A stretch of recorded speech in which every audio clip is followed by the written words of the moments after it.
Welcome back, guys. This is the start of video 3, I believe. And I actually caught these stupid yesterday while I was waiting for my camera to recharge, because the battery life only lasts for about 30 minutes of footage.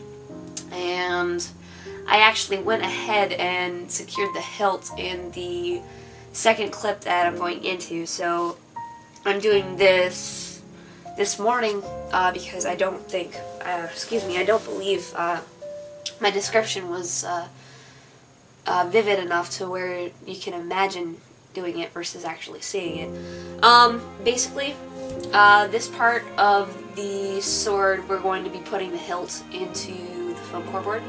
I'm doing this with scrap right now because I don't want to actually make up another blade, because at this point in time, Beastmaster is finished, or at least the base, minus a few detailings I have to do with the hilt. Excuse me. And Fenrir, the key blade that I'm working on for a friend, is nowhere near this point because I have to cut out that pain in the ass of the hilt that's at the end. So basically, imagine this is the end of a sword, and we're going to be inserting a PVC pipe into it. Depending on how long your sword is, you never want to put a shallow indentation as far as the actual hilt of where it's going. PVC pipes are hollow. If I can just, right, yeah, PVC pipes are hollow.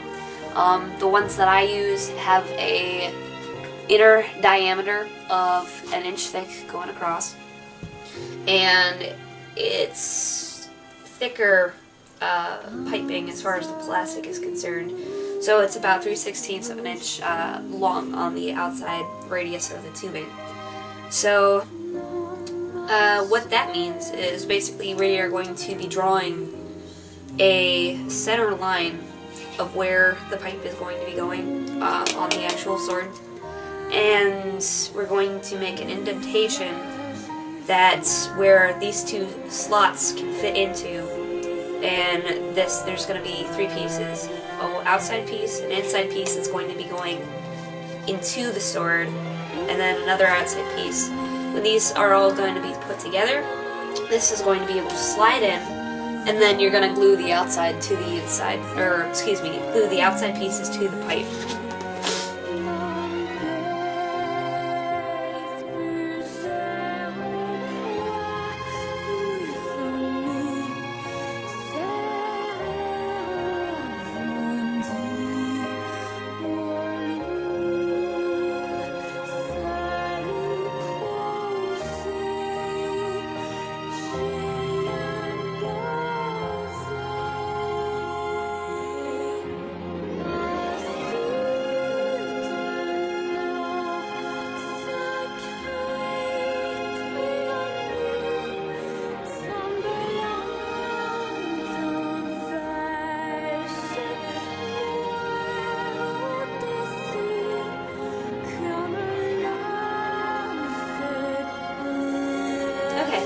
Yeah, that's basically it. You want to make just an slot that you're going to be actually putting into the hilt.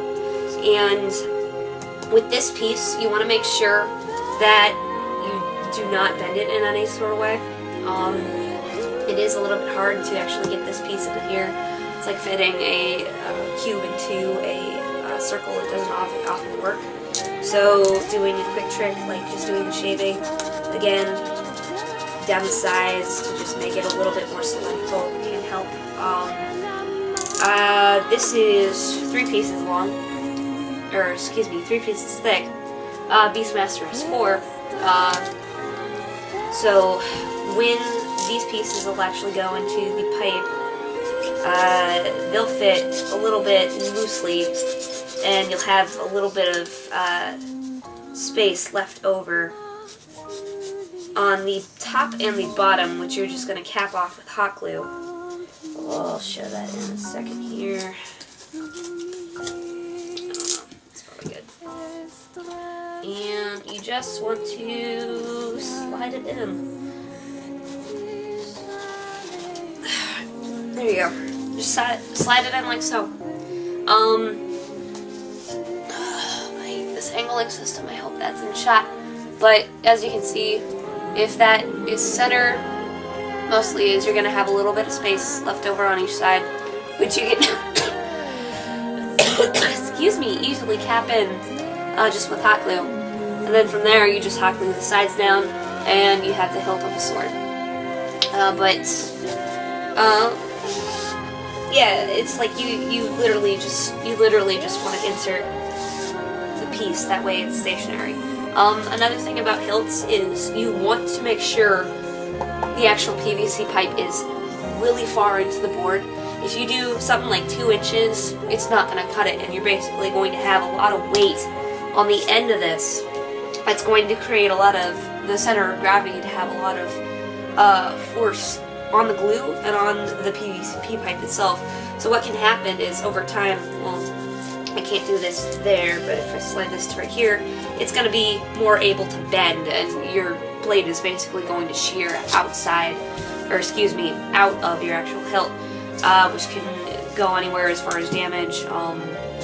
Like Void Gear is actually starting to do that because I didn't insert the blade far enough in, and the weight of the sword was just way too much for it for when I was throwing it out during Ohayocon, so I have to fix that, and it's just a mess to clean up. So you want to make sure your prep work is far enough into where the point, the durability of the sword and just the sheer weight and physics can actually support its weight.